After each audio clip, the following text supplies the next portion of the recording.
Los bloques de construcción del pensamiento se clasifican por el lenguaje, las imágenes y el concepto. El lenguaje es lo que nos ayuda a poder expresar nuestras ideas.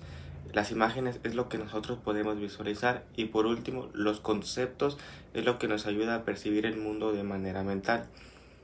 Brevemente les voy a explicar sobre qué trata cada uno de ellos en el video. El primer bloque de construcción del pensamiento es el lenguaje. El lenguaje humano es un sistema flexible de símbolos que nos permite comunicar nuestras ideas, pensamientos y sentimientos. El lenguaje humano es semántico, o ya que podemos intercambiar información detallada acerca de cada tipo de situación y acontecimientos e ideas. No solo podemos decir cuidado, sino también por qué. En resumen, el lenguaje nos permite realizar experimentos mentales. Por último, el lenguaje humano es productivo porque podemos combinar sonidos para formar nuevas palabras, arreglar palabras en frases y organizar las frases en oraciones. El lenguaje también se estructura por el sonido y significado. El lenguaje hablado se basa en unidades universales de sonidos llamados fonemas que indican cambio de significado.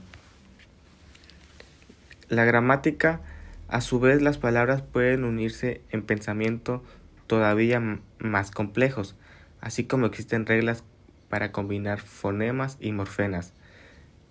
También existen reglas para estructurar oraciones y su significado. Esas reglas son las lingüísticas llamadas gramática. Los dos componentes principales de la gramática son la sintaxis y la semántica. A su vez, la sintaxis es el sistema de reglas que gobierna la forma en que combinamos las palabras para formar frases y oraciones significativas.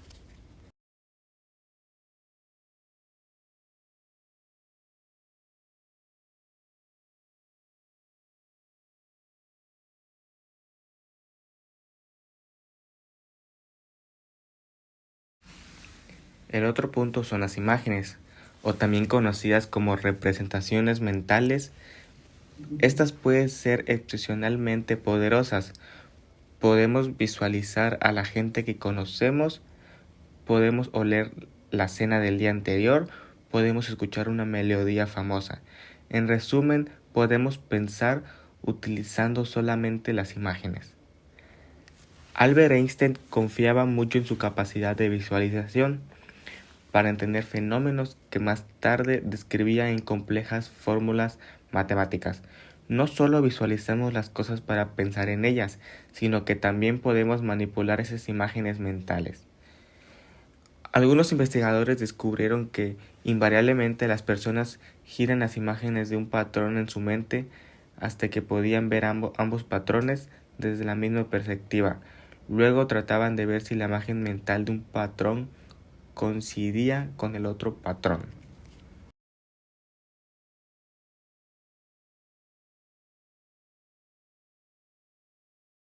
Como último bloque de construcción del pensamiento, es el concepto, que es una categoría mental para poder clasificar a personas, cosas, eventos o algo específico como es, por ejemplo, los perros, libros, carros. Estos son conceptos que nos permiten categorizar los objetos del mundo que nos rodea, es decir, nuestro entorno. Los conceptos proporcionan una forma de agrupar las experiencias de modo que no tenemos que sorprendernos cuando experimentamos algo nuevo. En cierta medida, sabemos que pensar y no es necesario inventar una palabra para cada nueva experiencia. Dicho, en lugar de ello, nos basamos en conceptos que ya hemos formado y colocado el nuevo objeto o evento en categorías apropiadas. En el proceso podemos modificar algunos de nuestros conceptos para adecuarnos mejor a cada nueva experiencia.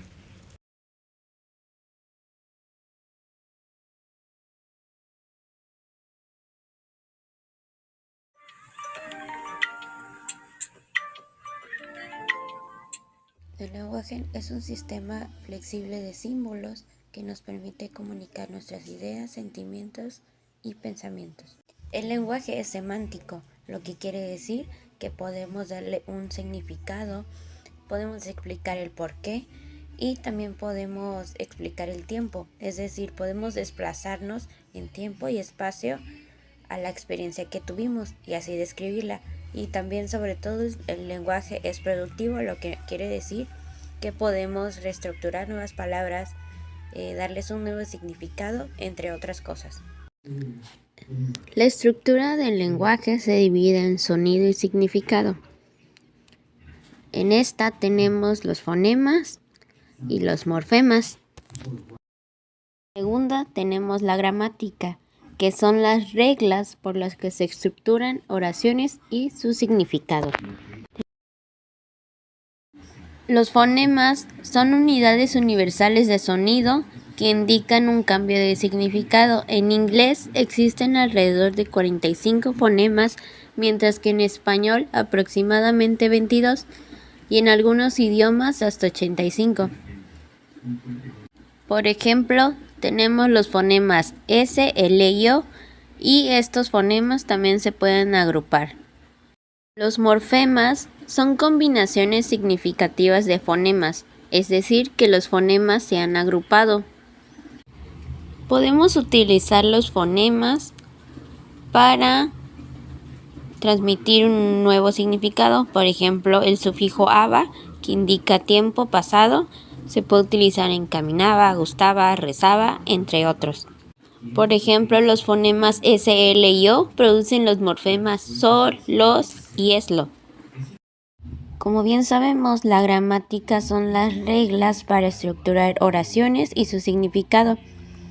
Los dos componentes principales de la gramática son la semántica y el sintaxis.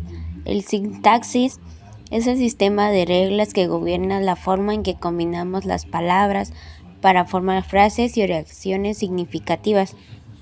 La semántica describe cómo asignamos significado a los morfemas, palabras, frases y oraciones, es decir, se refiere al contenido del lenguaje. Las oraciones tienen una estructura superficial, que se refiere a las palabras y frases particulares, y una estructura profunda, que se refiere al significado subyacente. Por ejemplo, cuando decimos el mar está inusualmente tranquilo, o cuando decimos en comparación con otras noches, hoy el mar está tranquilo. En el lenguaje y cognición entendemos que el lenguaje está estrechamente ligado a la expresión y comprensión de los pensamientos.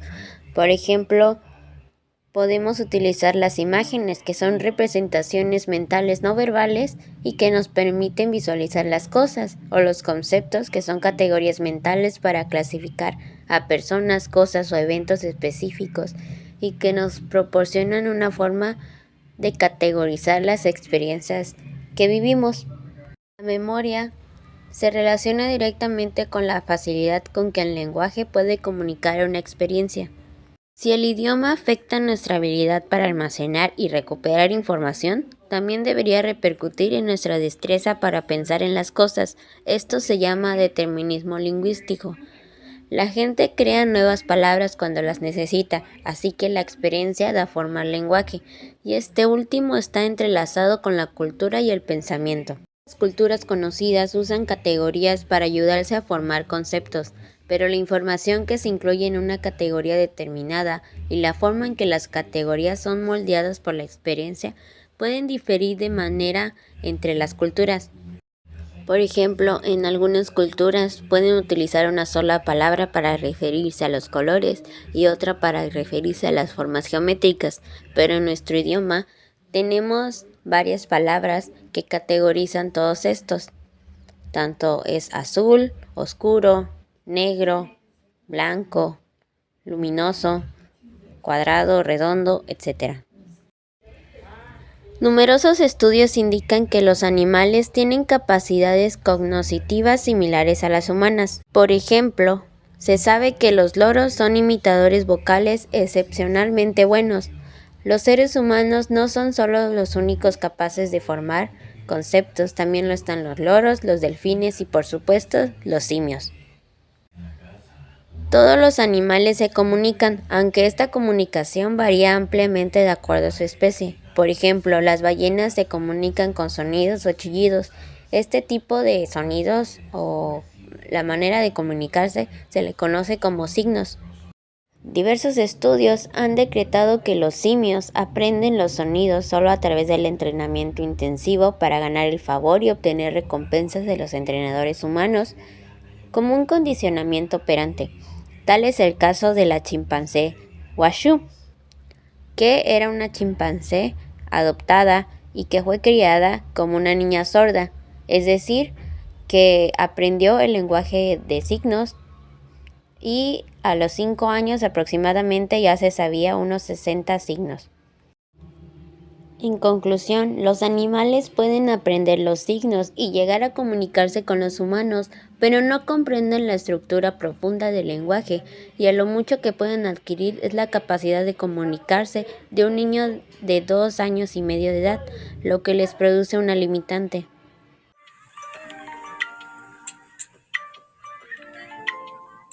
Nuestra mente no registra pasivamente información del ambiente tal como se mencionan en los sentidos.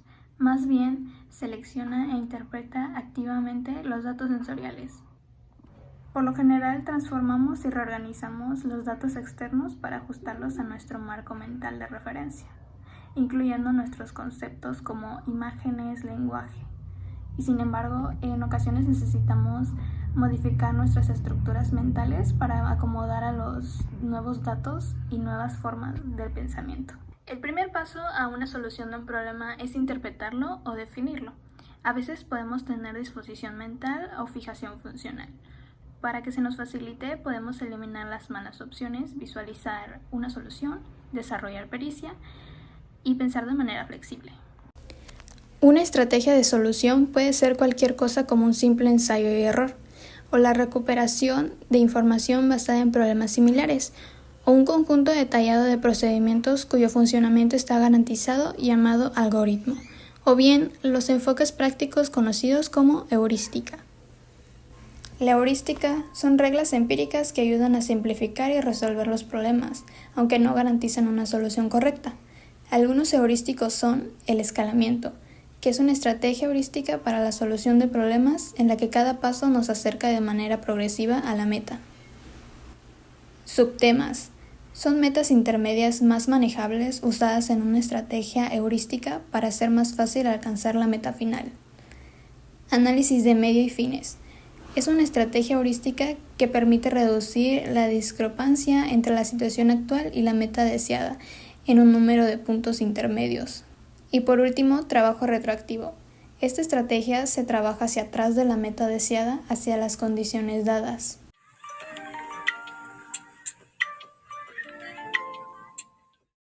¿Alguna vez has tomado mucho tiempo pensando en qué pudo haber sido de una situación? Si hubieras reaccionado de manera distinta, hecho otra cosa, pues todo esto viene siendo parte de la toma de decisiones. La toma de decisiones viene siendo una forma especial de solución de problemas en donde ya conocemos las opciones y de acuerdo a eso es como tomamos una decisión. La tarea aquí no es necesariamente buscar nuevas soluciones, sino identificar la mejor solución posible de las opciones que tenemos para satisfacer las necesidades y lograr las metas que deseamos. Las decisiones pueden ir desde qué ropa ponerte hasta qué universidad vas a entrar o a lo mejor decisiones de vida o muerte. Muchas veces los individuos pueden saber exactamente qué es lo que quieren, pero otras veces pueden tener muchas opciones y no saber ni qué decisión tomar. O a veces solo tienen 2 opciones. A veces disponemos de mucha información, pero otras veces de muy poca. Y hay muchas personas que llegan muy rápidamente a la toma de una decisión, pero hay gente que se tarda mucho más o también depende de la situación. Mientras que algunos problemas tienen una solución y la persona puede saber si respondió de manera correcta o no, muchas veces los problemas se basan simplemente en probabilidades. No es posible predecir el resultado de una decisión y muchas veces no siempre es muy claro si la decisión que fue tomada fue la correcta o no. Tomar decisiones de manera lógica es seleccionar un conjunto de criterios, calificar cada una de las opciones en esos criterios y sumar las calificaciones para ver qué también se ajusta cada opción a los criterios. Esto se llama modelo compensatorio de la toma de decisiones. Aunque permite a una persona evaluar una gran cantidad de alternativas en un gran número de criterios e identificar la opción óptima de estas alternativas, no funciona muy bien para muchas decisiones cotidianas en donde no tenemos toda la información relevante. Es imposible cuantificar los pros y los contras, donde las alternativas son igualmente atractivas o poco atractivas, o donde las consecuencias de algunas decisiones son inciertas. En estos casos, la heurística para la toma de decisiones nos sirve cuando carecemos de información completa o exacta acerca de una o más de las opciones que tenemos. Podemos terminar juzgando una nueva situación en términos de su parecido con un modelo más familiar, el heurístico de representatividad. Por ejemplo, cada vez que vamos de compras, adquirimos artículos más baratos, y si todos estos artículos resultan ser de mala calidad, a lo largo del tiempo decidiremos ya no comprar más artículos que parezcan del. Otro heurístico común es el de la disponibilidad, en el cual basamos un juicio o decisión en la información que es más fácilmente accesible para la memoria, sea precisa o no. El siguiente heurístico que es importante mencionar es uno que es defectuoso, que se conoce como el sesgo de confirmación. Este implica la tendencia a advertir y recordar la evidencia que apoya nuestras creencias y a ignorar la evidencia que no las apoya. Un fenómeno relacionado es la tendencia a ver conexiones o patrones de causa y efecto donde no existen. Por ejemplo, mucha gente todavía cree que el chocolate provoca el acné en adolescentes, pero el término marco de referencia se refiere a la perspectiva o expresión de la información que se usa para tomar una decisión. Los cambios sutiles en la forma en que se presenta la información pueden afectar de manera notable la decisión final, aunque los hechos subyacentes permanezcan inalterables. El estrés de una situación de emergencia puede causar el deterioro de la toma de decisiones. El entrenamiento en condiciones de emergencia simuladas prepara a la gente para tomar mejores decisiones en tales casos. Por ejemplo, el psicólogo Gary Klein observó cómo tomaban decisiones los bomberos en situaciones que casi siempre son peligrosas. En una ocasión, un comandante sacó su equipo de una casa en llamas minutos antes de que colapsara el piso. Cuando se le interrogó, el comandante no podía decir por qué había ordenado la evacuación. No había señales claras de peligro inminente. Sin embargo, al seguirlo interrogando, el comandante se dio cuenta de que la situación le había parecido extraña. El fuego no se estaba comportando como en otros incendios que había visto antes, así que decidió retirarse y reagruparse. Su decisión se basó en la experiencia, no en el análisis cuidadoso. La mayoría de la gente cavila sobre sus decisiones después del hecho. El término sesgo retrospectivo se refiere a la tendencia a ver los resultados como inevitables y predecibles después de que se conocen. Por ejemplo, una inversionista compra unas acciones por una corazonada. Si aumentan de valor, está convencida de que lo supo todo el tiempo. Pero si las acciones bajan, se muestra igualmente convencida de que sabe. Por otro lado, el pensamiento en contra de los hechos se refiere a pensar en realidades alternativas que van contra de los hechos. Es decir, es cuando imaginamos alternativas a la realidad y consideramos mentalmente las consecuencias. Por ejemplo, ¿qué habría pasado si hubiera asistido a una universidad grande en lugar de una pequeña?